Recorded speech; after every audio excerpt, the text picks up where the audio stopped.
എല്ലാവർക്കും നമസ്കാരം. നോ ഇത് ബൈബിൾ എന്ന എപ്പിസോഡിൽ ഇന്ന് നമ്മൾ ആമോസിൻ്റെ പുസ്തകം ഒബദ്യാവിൻ്റെ പുസ്തകവും കൂടെ ഒന്നിച്ചാണ് ഒന്ന് സംസാരിക്കുവാനായിട്ട് പോകുന്നത്. ഓക്കെ, അപ്പോൾ ആദ്യം നമ്മൾക്ക് ആമോസിൻ്റെ പുസ്തകത്തിൽ നിന്ന് തന്നെ തുടങ്ങാം. അപ്പോൾ ഈ ആമോസിൻ്റെ പുസ്തകം എഴുതിയിരിക്കുന്നത് ആമോസ് തന്നെയാണ്. അതിനകത്ത് 9 അധ്യായങ്ങളാണ് അതിനകത്തുള്ളത്. അപ്പോൾ അതിനകത്ത് മെയിനായിട്ടും ആ ഒരു എന്താ പറയുക, ആമോസിനെ കുറിച്ച് പറയുന്നത് അദ്ദേഹം ഒരു ആട്ടിടയനായ ആളായിരുന്നു.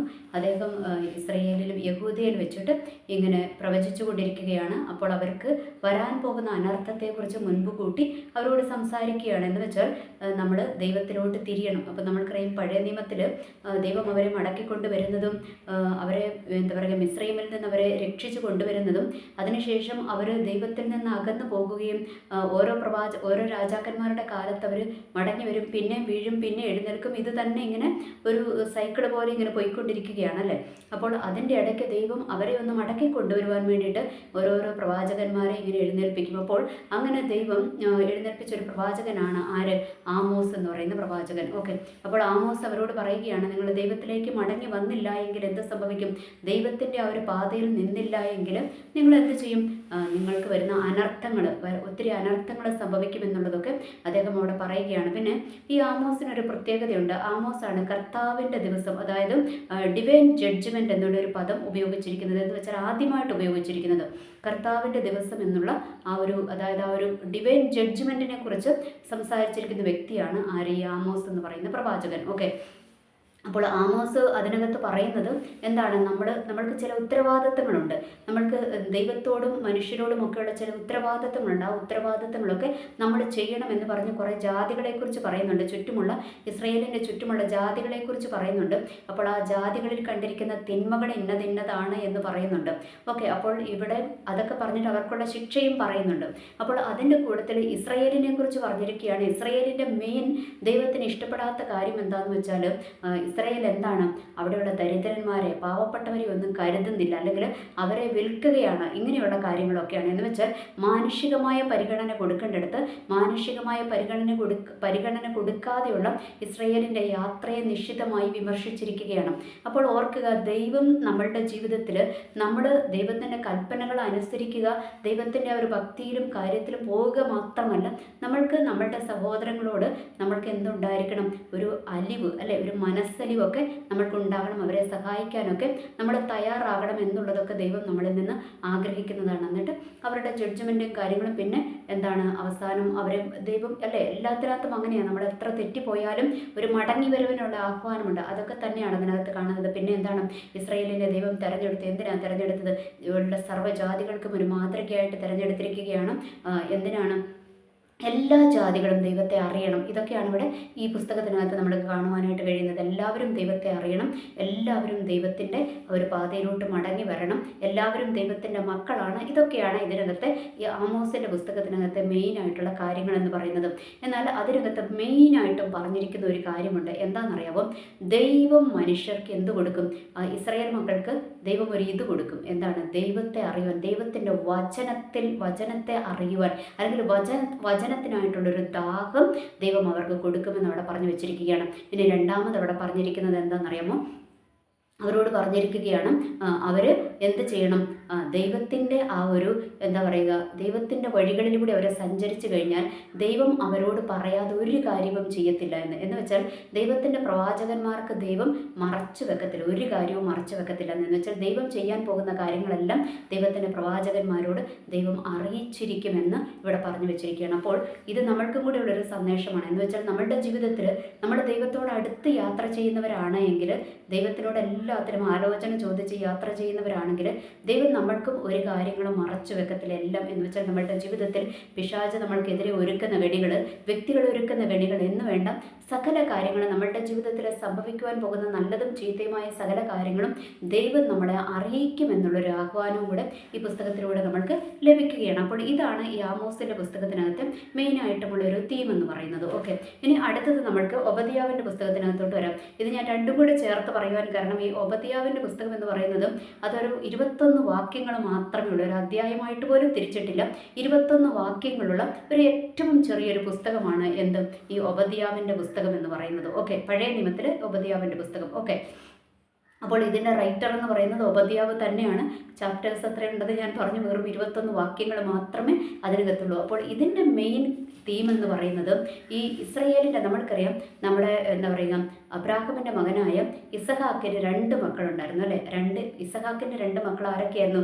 യാക്കോബ്, ഏശാവ് അല്ലേ. അപ്പോൾ ഈ ഏശാവ് നമ്മൾക്കറിയാം, യാക്കോബ് ഏശാവിനെ പറ്റിച്ച് ജ്യേഷ്ഠൻ സ്ഥാനമൊക്കെ അടിച്ചു മാറ്റിക്കൊണ്ട് പോയതല്ലേ. പക്ഷേ പുള്ളി കടന്നുപോയ പാതകളിൽ ദൈവത്തിൻ്റെ തിരഞ്ഞെടുപ്പ് പുള്ളിയുടെ മേലായിരുന്നത് കൊണ്ടും പുള്ളി ഒത്തിരി കഷ്ടങ്ങളിലൂടെയൊക്കെ കടന്നു പോയെങ്കിലും ദൈവം യാക്കോബിനെ പരിപാലിച്ചു കൊണ്ട് നടക്കുകയാണ് അല്ലെ, ഉള്ളം കയ്യിൽ കൊണ്ട് നടത്തുകയാണ്.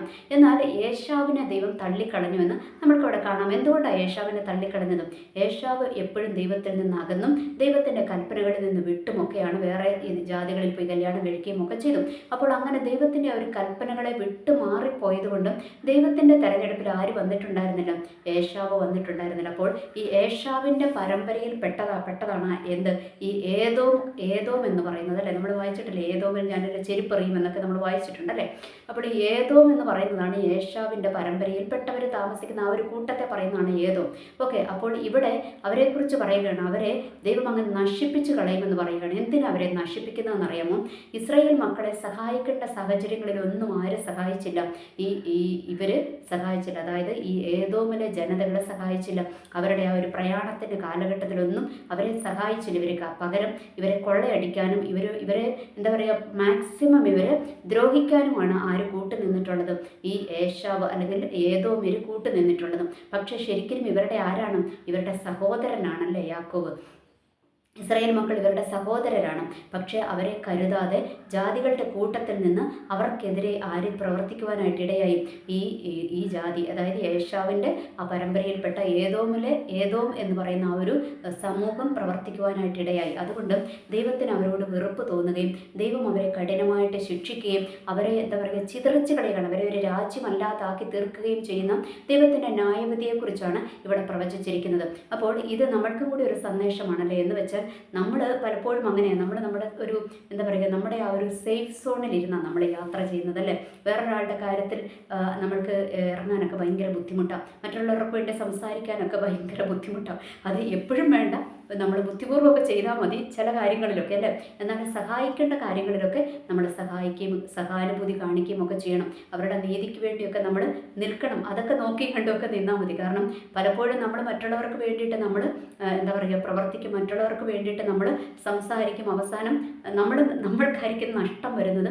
അവർ കൈ കഴുകിയിട്ട് അങ്ങോട്ട് പോകും. അങ്ങനത്തെ ഒരു അവസ്ഥകളിലൂടെയൊക്കെയാണ് നമ്മൾ കടന്നു പോകുന്നത്. പക്ഷേ ഓർക്കുക, ദൈവം അങ്ങനത്തെ അവസ്ഥകളിലൂടെയൊക്കെ നമ്മൾ കടന്നു പോയാലും നമ്മളുടെ ആ ഒരു മനസ്സിന് എന്താ പറയുക മാർക്കിടുന്ന ഒരു ദൈവമുണ്ട്.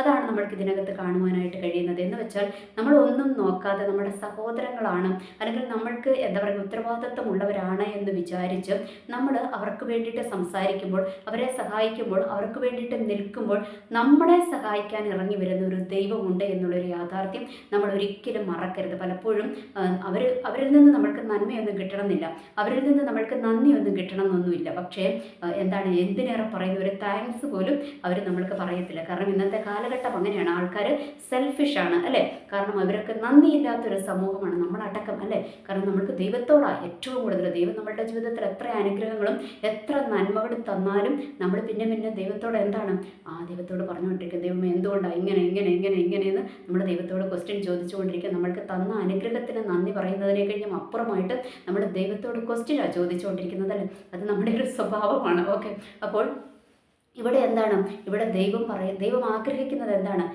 സഹോദരങ്ങളെ സഹായിക്കണം, അല്ലെങ്കിൽ അവരെ കരുതണം. അവരുടെ ആ ഒരു എന്താ പറയുക ഒരു ഭയങ്കരമായ സിറ്റുവേഷനിലൂടെ അവർ തളർന്നും അല്ലെങ്കിൽ അവർ പരാജയപ്പെടുന്ന ഒരു സിറ്റുവേഷനിലൂടെയൊക്കെ കടന്നു പോകുമ്പോൾ നമ്മൾ അവരെ എന്താ പറയുക ദൂരെ മാറി നിന്ന് കുഴപ്പമില്ല, അവർക്ക് അങ്ങനെ വരട്ടെ എന്ന് പറഞ്ഞ് നമ്മൾ കമൻട്രി പറഞ്ഞ് മാറി നിൽക്കുവാനല്ല, നമ്മൾ അവരെ സഹായിക്കുവാനും അവരുടെ കൂട്ടത്തിൽ ഇറങ്ങി ചെല്ലുവാനും നമ്മൾ തയ്യാറാകണം. അതാണ് ദൈവം ആഗ്രഹിക്കുന്നത് എന്നുള്ളതാണ് ഇതിലൂടെ നമ്മൾക്ക് തരുന്നൊരു സന്ദേശം. അപ്പോൾ ഇവിടെ എന്താ പറയുക, ഈ ഏതോമിനോടുള്ള ദൈവത്തിൻ്റെ വെറുപ്പ് അതായിരുന്നു. കാരണം എന്താണ്, അവർ ഇസ്രായേൽ മക്കളെ സഹായിക്കേണ്ട ഒരു കടമ അവർക്കുണ്ട്. അവരുടെ സഹോദരനാണ്, പക്ഷേ അവരെ സഹായിച്ചില്ല. അതാണ് ദൈവത്തിൻ്റെ അവരോടുള്ള കഠിനമായ കോപത്തിൻ്റെ കാരണം. അവരെ എന്താണ്, ഒരു ജാതിയല്ലാതാക്കുന്ന വിധത്തിൽ അവരെ മുടിച്ചു കളയുമെന്നും ദൈവം അവരെക്കുറിച്ച് പ്രവാചകനിലൂടെ പറയിപ്പിച്ചിരിക്കുകയാണ്.